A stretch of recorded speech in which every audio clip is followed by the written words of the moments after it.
Hello students. इससे पहले की क्लासेस में हमने प्राकल्पना के बारे में पढ़ा है। प्राकल्पना किसे कहते हैं, प्राकल्पना के क्या स्रोत हैं, प्राकल्पना का क्या महत्व है, प्राकल्पना कैसे उत्पन्न होती है, कैसे उसको अनुसंधान में काम में लिया जाता है, प्राकल्पना के अभाव में अनुसंधानकर्ता को किस प्रकार के कठिनाइयों का सामना करना पड़ता है, इस सब के बारे में हम पूर्व में अध्ययन कर चुके हैं। आज की क्लास में हम प्राकल्पना की सीमाओं के बारे में बात करेंगे। प्राकल्पना के जितने लाभ हैं, वहीं थोड़ी सी असावधानी होने पर या कोई प्राकल्पना के निर्माण में गलती रह जाने पर कई हानियां भी होती हैं। प्राकल्पना की अपनी सीमाएं होती हैं, जिनका ध्यान तो अध्ययनकर्ता को रखना ही चाहिए, क्योंकि अगर इन सीमाओं के प्रति अनुसंधानकर्ता या शोधकर्ता जागरूक नहीं रहेगा तो अध्ययनकर्ता इसकी कमियों और दोषों से सतर्क नहीं रह पाएगा। और इसी बात को ध्यान में रखकर वैज्ञानिकों ने प्राकल्पना की सीमाओं का उल्लेख किया है। तो सबसे पहली प्राकल्पना की सीमा है अनुसंधानकर्ता की असावधानियां। स्टूडेंट्स, प्राकल्पना अपने आप में दोषपूर्ण नहीं होती, कभी भी नहीं, लेकिन उसके प्रति विश्वास या अनुसंधान की असावधानी अनुसंधान में दोष पैदा करती है। अनुसंधानकर्ता प्राकल्पना के निर्माण के समय अपनी भावनाओं पर, अपने पूर्वाग्रहों पर और अपनी इच्छाओं पर नियंत्रण नहीं रख पाता है, और बस यही असावधानी बन जाती है जो प्राकल्पना को पक्षपातपूर्ण बना देती है। अनुसंधानकर्ता प्राकल्पना में तथ्यों का कारण प्रभाव संबंध पक्षपात रूप से प्रस्तुत कर देता है और पूरी की पूरी अध्ययन प्रक्रिया में उसे सिद्ध करने का प्रयास करता रहता है। उसका प्राकल्पना में जो अटूट विश्वास है, अंत में वो ही दोषपूर्ण परिणाम निकाल देता है, क्योंकि अनुसंधानकर्ता तथ्यों को तोड़ मरोड़ के प्रस्तुत करता है तो उसके अध्ययन में दोष आ जाते हैं। इसके अलावा प्राकल्पना को अंतिम मार्गदर्शन मांग लेना, अंतिम मार्गदर्शक मान लेना का तात्पर्य है कि प्राकल्पना को अपना मार्गदर्शक ना मान करके उसको एक तरह से उसको गाइड करने वाला या उसको एक दिशा दिखाने वाला मानना चाहिए। अध्ययनकर्ता उसका अंधानुकरण करेगा और उसी को ध्यान में रख के तथ्यों को एकत्रित करेगा और स्वयं के विवेक को बिल्कुल भी काम में नहीं लेगा तो प्राकल्पना सही दिशा नहीं दे पाएगी और उसका अध्ययन भी वैज्ञानिक नहीं रह पाएगा। तो शोधकर्ता को जो जानकारी एकत्रित करनी है, उसका उपयोग, उसका पक्षपातपूर्ण तरीके से उपयोग न करते हुए उसका प्रयोग विवेकपूर्ण तरीके से करना चाहिए। कई बार जब ऐसा नहीं होता है तो अनुसंधान की दिशा भटक जाती है। वेस्टॉन कहते हैं कि प्राकल्पनाएं वे लोरियां हैं जो असावधान व्यक्ति को गाना सुला देती हैं, गाना सुनाकर अपना सुला देती हैं, यानी कि वो गुमराह कर देती हैं। इसके बाद अगली सीमा है अध्ययन में पक्षपात। अध्ययनकर्ता प्राकल्पना में अटूट विश्वास करता है और उस अटूट विश्वास के कारण उसके अंदर बहुत सारे पक्षपात प्रवेश कर जाते हैं। जब अनुसंधानकर्ता प्राकल्पना का निर्माण करता है तो उसकी खुद की रुचियां, अपने संवेग, उसकी संस्कृति आदि प्रभाव डाल देती है और ये एक विशेष रुचि के विषय का चुनाव कर लेता है। बस यहीं से अध्ययन में पक्षपात आना शुरू हो जाता है। अनुसंधानकर्ता तथ्यों का संकलन, वर्गीकरण, सारणीकरण और निष्कर्ष भी उसी प्रारंभिक धारणा के अनुसार निकालने का प्रयास करता है और प्राकल्पना संपूर्ण अध्ययन को अनुसंधानकर्ता की आत्मनिष्ठा के प्रभाव के कारण अवैज्ञानिक बना देती है।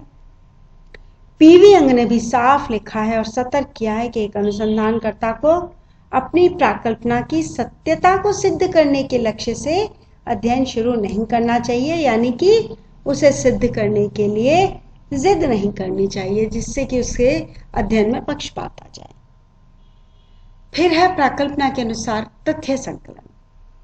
अध्ययनकर्ता प्राकल्पना के अनुसार तथ्य संकलन करने लग जाता है। अध्ययन क्षेत्र में जो वास्तविक तथ्य उसके सामने आते हैं उसके अनुसार प्राकल्पना में संशोधन और परिवर्तन कर लेना चाहिए, नहीं तो फिर अध्ययन के अंत में निष्कर्ष असत्य या अप्रमाणित निकलते हैं। तो अध्ययनकर्ता अगर प्राकल्पना को सब कुछ मान लेता है तो लाभ के स्थान पर उसको हानियां ज्यादा होती हैं। इसके अलावा आप जानते हैं कि जो सामाजिक घटनाएं हैं वो जटिल और परिवर्तनशील होती हैं, और प्राकल्पना का निर्माण जब किया जाता है और उससे संबंधित तथ्य एकत्रित किए जाते हैं और निष्कर्ष निकाले जाते हैं, उस समय में भी कई बार परिवर्तन आ जाता है। तो जो शुरू में अनुमान बना के प्राकल्पना बनाई जाती है वो पूरे अध्ययन काल में उपयोगी रहे या आवश्यक नहीं। तो इसलिए प्राकल्पना उतनी उपयोगी कई बार नहीं रह पाती है जितना कि प्राकृतिक अनुसंधानों में वो उपयोगी रहती है। तो इस बात का भी ध्यान रखा जाना चाहिए कि जब प्राकल्पना बनाई गई है तब और जब अध्ययन पूर्ण हो रहा है तब में विषय का अंतराल, समय का अंतराल आ जाता है, समय में परिवर्तन आ जाता है। फिर है प्राकल्पना में अटूट विश्वास। कई बार अध्ययनकर्ता प्राकल्पना की शुद्धता को स्थापित करने का उद्देश्य बना लेता है और इतना विश्वास करता है कि यह तो सत्य ही है। ऐसे अटूट विश्वास रख के अगर प्राकल्पना का में रख के अगर कार्य किया जाता है तो अनुसंधान सही नहीं होता है, अनुसंधान की दिशा भटक जाती है। अगला है विशिष्ट अभिरुचियों और संवेगों का प्रभाव। कई बार अनुसंधानकर्ता अपनी विशेष रुचि और संवेग के कारण एक अध्ययन का विषय चुन लेता है और उसके प्रति पक्षपातपूर्ण रवैया अपनाता है और कैसे भी प्रयास करे लेकिन उसका अध्ययन जो है वो अवैज्ञानिक बनता जाता है। तो इसे भी ध्यान रखना चाहिए प्राकल्पना का के आधार पर अध्ययन करते समय कि अपनी अभिरुचियां और संवेगों का प्रभाव उसमें न आए। फिर अध्ययन की प्रतिष्ठा बिंदु बन जाती है कई बार प्राकल्पना, क्योंकि अध्ययनकर्ता उसे अपना श्रेष्ठ और सही मान लेता है और उसके बाद अपना सम्मान, अपनी प्रतिष्ठा उससे जोड़ देता है। और ऐसी स्थिति में जो प्राकल्पना के विपरीत जो यथार्थ तथ्य जा रहे होते हैं उन्हें स्वीकार ही नहीं करना चाहता। ये स्थिति वैज्ञानिक सत्य तक पहुंचने में बाधा पहुंचाती है। तो ये कहा जा सकता है कि हालांकि प्राकल्पना अनुसंधान के लिए उपयोगी होती हैं, फिर भी उनके प्रयोग में सावधानी बरतनी ही चाहिए और ये ध्यान हमेशा रखना चाहिए कि कोई भी प्राकल्पना निहित स्वार्थ पर आधारित ना हो। अगर कोई नवीन तथ्य प्राकल्पना को असत्य सिद्ध करता है तो अपनी प्रतिष्ठा या अपनी ख्याति को आघात पहुंचाने वाला न बनाया जाए। इसलिए प्राकल्पना का प्रतिपादन करते समय बहुत ध्यान रखना चाहिए। जो कठिनाइयां आती हैं उनके बारे में पहले से सोच समझ के ध्यान रखते हुए उसका निर्माण करना चाहिए, क्योंकि प्राकल्पना जितनी उपयोगी होती है उससे ज़्यादा कठिन उसका बनाना, उसका व्यावहारिक और उपयोगी प्राकल्पना का बनाना होता है। तो समाज की परिवर्तनशीलता की स्थिति को ध्यान में रखते हुए अध्ययन की वस्तु भी मानव होता है और वैज्ञानिक भी मानव ही होता है। इन दोनों बुद्धिजीवी इकाइयों को ध्यान में रखते हुए प्राकल्पना का निर्माण होना चाहिए। इसी तरह से प्रविधियां, बहुत सारी नवीन प्रविधियां आ गई हैं सामाजिक विज्ञानों में, उन प्रविधियों का प्रयोग करते हुए प्राकल्पना का निर्माण करना चाहिए और सैद्धांतिक ढांचे को ध्यान में रखते हुए जो भी अध्ययनकर्ता का व्यावहारिक और सैद्धांतिक ढांचा है, प्रारूप है, उसको ध्यान में रखते हुए अनुसंधानकर्ता को प्राकल्पना का निर्माण करना चाहिए।